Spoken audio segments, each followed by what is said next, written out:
Dans le vibrant village de Duru, où humains et créatures mystiques coexistaient en harmonie, vivait Obiora, une jeune fille à la beauté envoûtante et au mystère profond. En réalité, Obiora était un serpent enchanté, capable de se transformer en humaine grâce à une magie ancienne.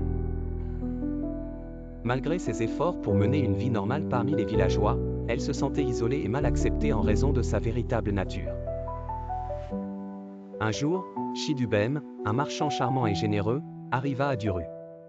Lors de leur première rencontre au marché, il fut immédiatement captivé par la beauté et l'aura mystérieuse d'Obiora. Intrigué, il engagea la conversation avec elle, découvrant une personnalité chaleureuse et une sagesse rare. Ce fut le début d'une relation empreinte de tendresse et de respect mutuel. Leur amour grandit, apportant à Obiora une joie et une compréhension qu'elle n'avait jamais connue.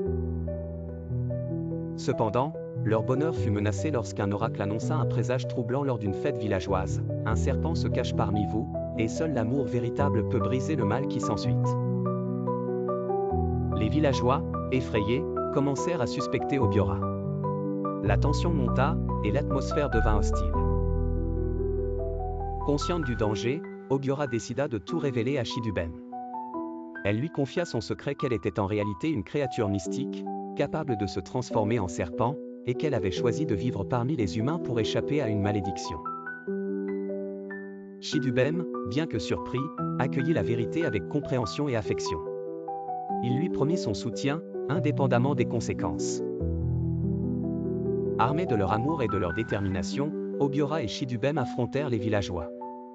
Chidubem parla de la bonté et de la sincérité qu'il avait trouvée en Obiora, et progressivement, les villageois commencèrent à voir au-delà de ses apparences. Obiora, avec le soutien de Chidubem, fit face à ses détracteurs avec courage et vérité.